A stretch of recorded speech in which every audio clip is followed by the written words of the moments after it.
इस कहानी की शुरुआत में हमें दिखाया जाता है कि एक अकेला पर्सन एक पूरे किंगडम को तबाह कर रहा होता है और उस पर्सन को रोकने के लिए उस किंगडम के ड्रैगनाइट्स आते हैं। पर वो पर्सन अपने कुछ ही पर्सन पावर का इस्तेमाल कर उस सारे ड्रैगनाइट को धराशाही कर देता है और कुछ मिनटों बाद पूरे किंगडम को भी धराशाही कर देता है।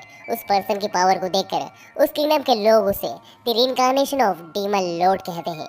और फिर हमें बताया जाता है कि इस पूरे किंगडम को धराशाही करने के बाद मानो डीमन लॉर्ड का रीइंकार्नेशन इस दुनिया से गायब ही हो गया। और उसके बाद हमें 5 साल आगे का सीन दिखाया जाता है, जहाँ पर हमें उसी किंगडम की एक जेल का सीन दिखाया जाता है और हम उस जेल में एक लड़के को जंजीरों से बंधा देखते हैं। और इस लड़के का गुनाह असल में ये है कि जब एक घरों की छतों पर एक बिल्ली का पीछा कर रहा था, तब गलती से उसका पैर एक टूटे हुए छत पर पड़ जाता है और ये सीधा एक नहाती हुई लड़की के ऊपर गिर जाता है। इस जगह पर ये लड़का इस सिचुएशन को सॉर्ट आउट करने के लिए उस लड़की की तारीफ करने लगता है, जैसे कि तुम्हारे आगे की संतरा बहुत ही ज्यादा सुंदर है और बहुत ही ज्यादा प्यारे है और तुम काफी ज्यादा हॉट लग रही हो। इस जगह पर वो एक बिना कपड़ों की लड़की की तारीफ कर रहा है और वो सोच रहा है कि सिचुएशन सॉर्ट आउट हो जाएगी। इस जगह पर वो लड़की इतना ज्यादा गुस्सा हो जाती है और वो सीधा इस लड़के को जेल में डलवा देती है। एंड गाइस, मैं आपको बताना चाहूंगा कि हमारी इस कहानी का मेन प्रोटोगनिस्ट यही लड़का है। इसका नाम अकीरा है और उसने अपनी आइडेंटिटी छुपाने के लिए अपना नाम लक्ष्य रखा है। एंड गाइस, इस जगह पर हमारा मेन प्रोटोगनिस्ट अपनी आइडेंटिटी छुपाने के साथ साथ अपनी पावर्स को भी छुपा रहा है। ऐसा वो क्यों कर रहा है, हमें कहानी में आगे पता चलेगा। और इसी के साथ हम देखते हैं कि हमारे सीरीज के मेन प्रोटोगनिस्ट अकीरा की जेल के पास एक लड़की आ जाती है, जिसे देखकर अकीरा कहता है कि कौन है वहाँ। जहाँ पर वो लड़की अकीरा को पूरा इग्नोर करते हुए अकीरा की स्वॉर्ड के पास जाती है और वो देखती है कि अकीरा के पास 2 स्वॉर्ड हैं। इस जगह पर वो लड़की अकीरा की दोनों तलवारों को देखकर बड़े ही सस्पिशियस रूप में अकीरा को देखती है और वो अकीरा से पूछती है, क्या ये दोनों तलवारें तुम्हारी हैं? जिस पर अकीरा हाँ करता है। इस जगह पर वो लड़की अकीरा की तरफ देखते हुए कहती है कि इस किंगडम में आमतौर पर लोग सिर्फ एक ही स्वॉर्ड को इस्तेमाल कर पाते हैं और तुम 2 स्वॉर्ड्स को इस्तेमाल कर रहे हो, और खास करके ये ब्लैक स्वॉर्ड, ये मुझे बहुत ज़्यादा पावरफुल लग रही है। उस लड़की की ये सारी बातें सुनकर ब्लैक अपनी आंखें चुराने लगता है। इस जगह पर ब्लैक की इस हरकत को वो लड़की भी नोटिस कर लेती है। इसी बीच हम देखते हैं कि वहाँ पर एक और लड़की आ जाती है, जो कि उस लड़की से पूछती है कि तुम यहाँ क्या कर रही हो।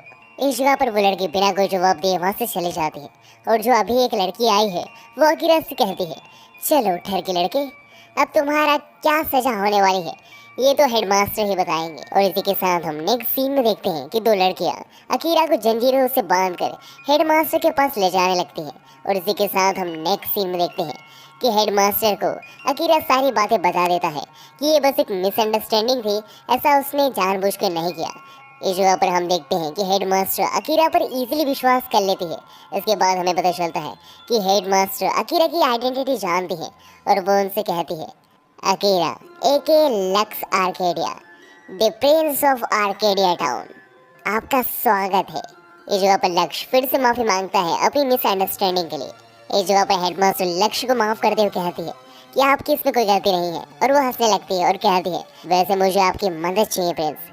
इस पर लक्ष्य कहता है कि कैसी मदद। इस जगह पर हेडमास्टर लक्ष्य कहती है, आपको पता ही होगा कि इस एकेडमी को इस न्यू एम्पायर ने क्यों बनाया है।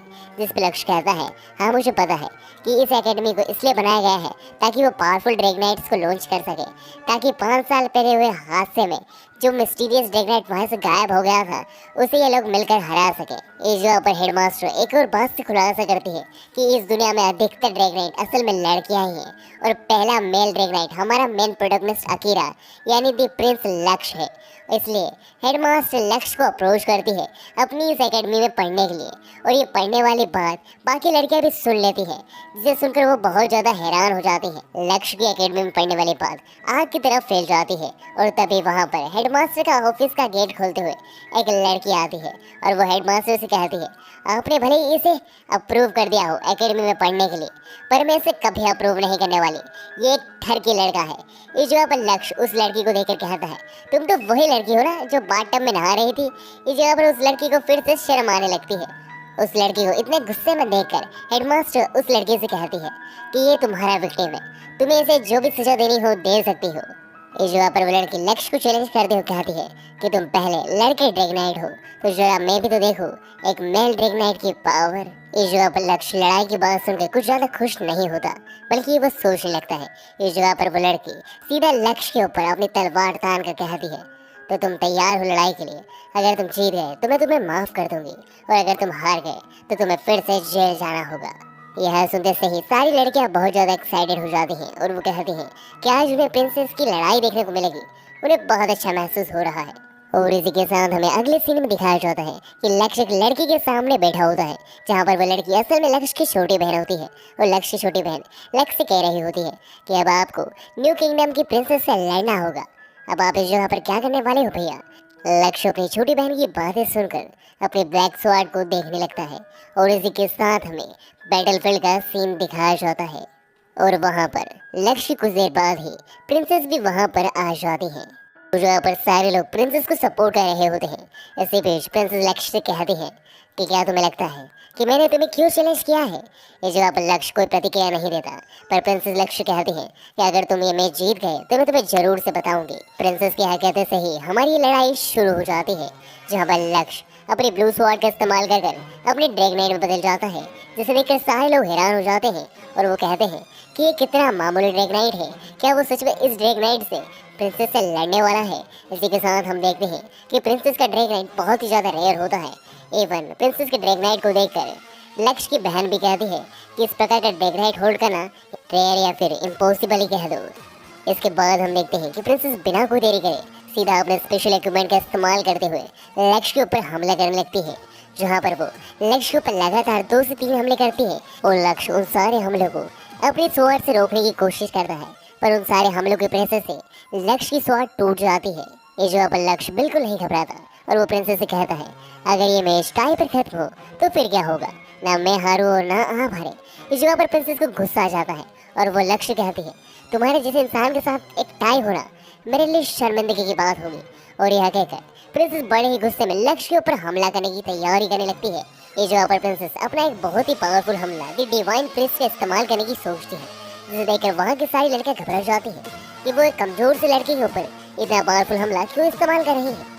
इस जगह पर प्रिंसेस हमला करने से पहले लक्ष्य कहती है कि तुम्हारी ये स्वॉर्ड टूट चुकी है, अपनी दूसरी स्वॉर्ड को निकालो ताकि तुम मुझसे लड़ सको और मैं तुम्हें एक सम्मान के साथ हरा सकूं। इस जगह पर लक्ष्य प्रिंसेस से कहता है कि वो अपनी दूसरी स्वॉर्ड को नहीं निकालने वाला है।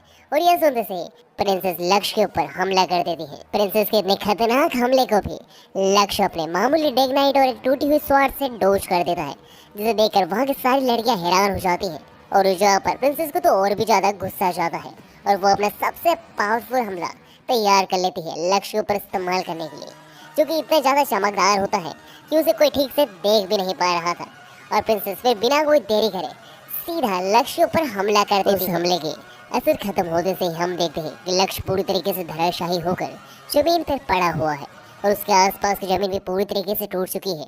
इस हमले को देखकर लक्ष्य की छोटी बहन आइरिस कहती है ये डिवाइन अटैक था, यह अटैक बहुत ही ज़्यादा खतरनाक है, पर इस जगह पर इसके नुकसान भी है यूज़र के लिए। एक डिवाइन अटैक साथ में इतने सारे स्पेशल हमले को यूज़ करने की वजह से अब वो अपने आप को संभाल नहीं पाएगी। इस जगह पर लक्ष्य को हम देखते हैं जो कि अभी भी कॉन्शियस में होता है और वो प्रिंसेस से कहता है कि अपने ड्रैगनाइट को ध्यान से संभालिए।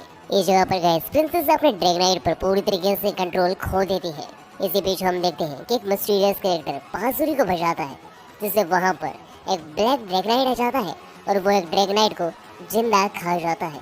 और इसी के साथ हम देखते हैं कि इस जगह की पूरी जो शील्ड लगी थी प्रिंसेस को सेव करने के लिए, वो शील्ड भी वहाँ से हट जाती है और वो ब्लैक ड्रैगनाइट प्रिंसेस को मारने के लिए ही आया है ऐसा लग रहा था। इस जगह पर प्रिंसेस ने भी अपने ड्रैगनाइट पर से कंट्रोल खो दिया था, पर इससे पहले कि ब्लैक ड्रैगनाइट प्रिंसेस पर हमला करता सही समय पर लक्ष्य वहाँ आकर प्रिंसेस को बचा लेता है। इस जगह पर लक्ष्य उस ब्लैक ड्रैगनाइट से लड़ने लगता है, जिसे देखकर वहाँ पर खड़ी 2 लड़कियाँ कहती हैं कि क्या लक्ष्य मूर्ख है, वो कभी नहीं जीत सकता ब्लैक ड्रैगनाइट से, उसका ड्रैगनाइट बहुत ज़्यादा कमज़ोर है। उन दोनों लड़की की बात सुनकर लक्ष्य की छोटी बहन मुस्कुराने लगती है। इस जगह पर हम देखते हैं कि लक्ष्य उस ड्रैगनाइट से लड़ तो रहा होता है, पर लक्ष्य उसका सामना नहीं कर पा रहा था क्योंकि उसकी स्वॉर्ड टूट चुकी थी। इस जगह पर लक्ष्य हार नहीं मानता और वो प्रिंसेस से कहता है कि मैं इस ड्रैगनाइट को अकेले नहीं हरा पाऊंगा, मुझे इसको हराने में आपकी मदद चाहिए। और वो ये कहते हुए एक स्किल फाइटर की तरह अपना प्लान बताने लगता है कि वो जैसे ही अपनी क्लोज कॉम्बैट की स्किल दिखाने लगेगा और उस ड्रैगनाइट से क्लोज कॉम्बैट में लड़ाई शुरू करेगा, तब प्रिंसेस को सही समय देकर एक परफेक्ट एंगल बनाकर उस पर हमला करना है। अगर उन्होंने परफेक्ट एंगल पर हमला किया तो वो ब्लैक ड्रैगनाइट पक्का धराशायी हो जाएगा। और इसके बाद हमें दिखाया जाता है कि लक्ष्य और ड्रैगनाइट के बीच में फिर से लड़ाई शुरू हो जाती है, जहाँ पर लक्ष्य जैसे ही उस ड्रैगनाइट पर हमला करने जाता है, लक्ष्य के ऊपर वो ड्रैगनाइट भारी पड़ जाता है और वो लक्ष्य को दूर फेंक देता है। इस जगह पर लक्ष्य सही समय देखकर अपना हाथ का साइन करता है और एक परफेक्ट एंगल पर हमला करने के लिए प्रिंसेस से कहता है और प्रिंसेस भी सही समय पर हमला कर देती है और प्रिंसेस और लक्ष्य के सही टाइमिंग की वजह से ब्लैक ड्रैगन धराशायी हो जाता है। पर इस जगह पर प्रिंसेस देखती है कि लक्ष्य का ड्रैगन पूरी तरीके से टूट चुका है और लक्ष्य भी बहुत ज्यादा इस समय घायल हो चुका है, जिसे देखकर प्रिंसेस लक्ष्य के पास उसे चेक करने जाती है और इसी के साथ हमारा सीन शिफ्ट हो जाता है, जहाँ पर हमें लक्ष्य के सपने का सीन दिखाया जाता है, जहाँ पर लक्ष्य अपने सपने में अपना ही प्रतिबिंब नदी में देख रहा था और वहाँ पर लक्ष्य देखता है आर्केडिया किंगडम का सिंबल और इसी के साथ लक्ष्य को एक मिस्टीरियस कैरेक्टर दिखाई देता है अपने सपने में, जिसके पास भी लक्ष्य की वही ब्लैक स्वॉर्ड होती है। लक्ष्य उस पर्सन से पूछता है आखिर तुम आगे क्या करने वाले हो, और इस जगह पर लक्ष्य की इस बात पर वो मिस्टीरियस कैरेक्टर जो जवाब देता है वो हमें नहीं बताया जाता और उसका जवाब सुनते से लक्ष्य हड़बड़ाकर घबराकर उठ जाता है और वो जल्दी से अपनी ब्लैक स्वॉर्ड को देखने लगता है। लक्ष्य अपनी स्वॉर्ड को देख रहा होता है कि तभी वहाँ पर प्रिंसेस आ जाती है और वो लक्ष्य से पूछती है क्या तुम्हारी चोटें दर्द कर रही हैं अभी भी, जिस पर लक्ष्य जवाब देता है कि अब उसकी चोटें दर्द नहीं कर रही हैं और लक्ष्य प्रिंसेस से पूछता है क्या वो उनका ख्याल रख रही थी, जिस पर प्रिंसेस कहती है कि मैं इतनी भी बुरी नहीं हूँ, तुमने मेरी मदद की थी तो मैं तुम्हारा ख्याल रख रही हूँ। इन्हीं सारी बातों के बीच में प्रिंसेस लक्ष्य को बताती है कि तुम हमारी एकेडमी के पहले मैथ स्टूडेंट होने वाले हो, तो इसके लिए तुम्हें कंग्रेचुलेशन, यानी अब तुम्हारा हमारी मैजिक एकेडमी में स्वागत है, कल से तुम हमारी मैजिक एकेडमी में आ सकते हो।